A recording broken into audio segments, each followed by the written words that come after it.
बच्चों कल के वीडियो में मुझसे चूक ये हुआ कि बच्चे पीछे शोर कर रहे थे, उस शोर में मैं डिस्टर्ब हुआ ना। आप लोग जानते ही हैं, पीछे बच्चे शोर किए और ये मैं प्रश्न ठीक से पढ़ा नहीं, जो गड़बड़ हो गया हल करने में। चलिए आज देख लेते हैं। ये कह रहा है बच्चों, सत्यापन कीजिए कि कोई n विषम संख्या है।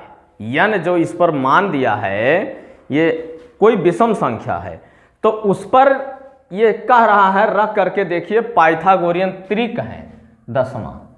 यह है पहली संख्या n कामा n स्क्वायर माइनस 1/2 और कामा n स्क्वायर 1+2।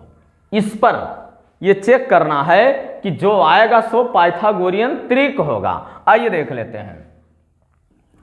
माना n बराबर 5 मान लेते हैं बेटा, है ना। तो पहली पाइथागोरियन त्रिक की जो संख्या बनती है वो 5 होगी, ठीक है। अब n square minus 1/2 equal to होगा 5 का स्क्वायर माइनस 1/2 बराबर 25 माइनस 1/2 बराबर 24/2, 2 बरहियम बराबर 12 हुआ बच्चों। आए अब ये दूसरी संख्या हुई। अब ये n square plus 1/2 equal to हो जाएगा 5 का स्क्वायर प्लस 1/2 बराबर 25 प्लस 1/2। ये हो जाएगा बच्चों बराबर 25 1 26/2 बराबर 13 हुआ, है ना बच्चों। 13 यानी तीनों संख्याएं हमें क्या मिली, 5 12 और 13। 5 12 13 ये पाइथागोरियन त्रिक है ना, चेक कर सकते हैं हम। 13 का स्क्वायर बराबर 12 का स्क्वायर प्लस 5 का स्क्वायर, ठीक 169 हुआ बच्चों। ये 12 बरहियम 144 प्लस 25, है ना बच्चों। 169 बराबर 169 हुआ ना, यानी ये पाइथागोरियन त्रिक है। इसका मतलब ये फार्मूला सही है, लेकिन एक अंक पर रख करके हमको नहीं मानना है ना। हो सकता है एक पर सही हो, दूसरे पर चेक करते हैं। ये वीडियो रोकेंगे, स्क्रीनशॉट लेके नोट करेंगे। दूसरा देखिए, विषम संख्या ही रखेंगे बच्चों। चलिए 3 रख लेते हैं। आए एक है n कामा n स्क्वायर माइनस 1/2 कामा n स्क्वायर प्लस 1/2। ये तीनों संख्याएं कह रहा है, ठीक है। अब लिखेंगे माना n बराबर 3, माना n बराबर 3। अब ये तो पहली संख्या हो गई, ठीक है बच्चों। अब लिखेंगे दूसरी पर n square minus 1/2 equal to 3 का स्क्वायर माइनस 1/2 बराबर 3 Trika 9 minus 1/2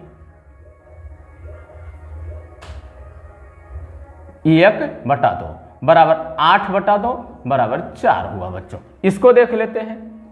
n square plus 1/2 equal to 3 का स्क्वायर प्लस 1/2 बराबर 3 त्रिका 9 प्लस 1/2 बराबर 10/2 बराबर 5, है ना। ये जो हमको तीनों संख्याएं मिली क्या क्या है बेटा, 3 4 5 ना।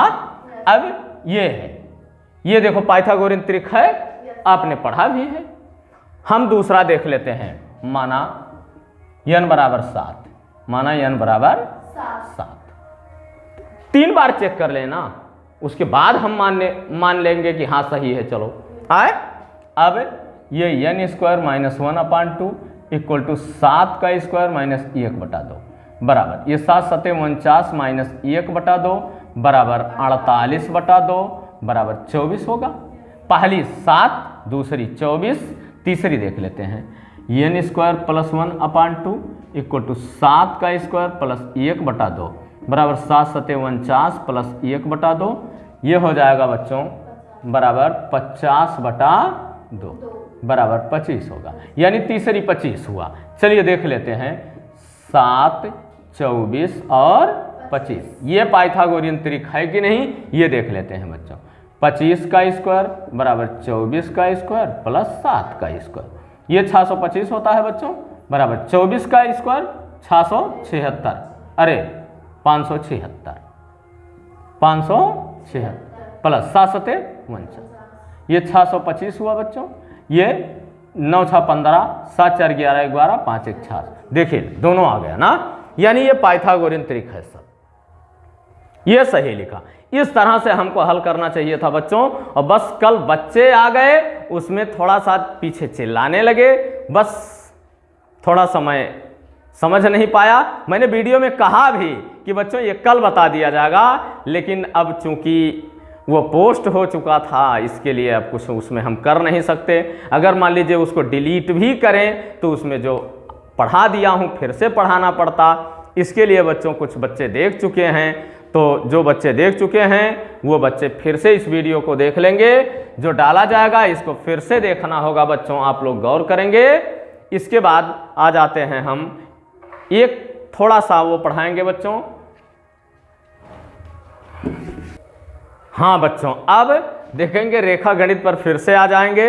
रेखा गणित, इसमें ये थोड़ा सा रेखा गणित में दिया हुआ था, क्या बेटा रेखा गणित में दिया हुआ था बच्चों, ये पाइथागोरस का प्रमेय खत्म हो गया। इसके बाद अब अगले चैप्टर को पढ़ाने से पहले इसमें कुछ परिभाषा है बच्चों, वो मैं आपको बता देना चाहता हूँ। पढ़ाया जाएगा चैप्टर कल, लेकिन आज कम से कम जो वो है वो बता दिया जाए, जिससे कल हमको पढ़ाने में आसानी हो। आइए सबसे पहले देखेंगे शीर्ष लंब क्या होता है, ठीक है। परिभाषा इसका होता है बच्चों, किसी त्रिभुज के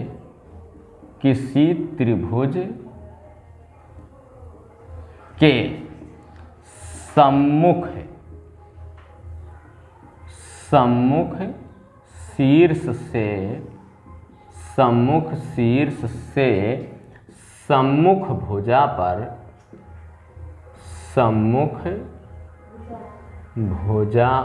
पर डाला गया लंब,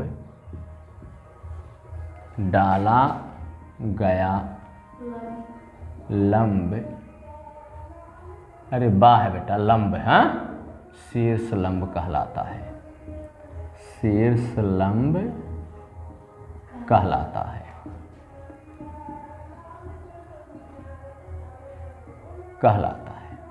ठीक है बच्चों।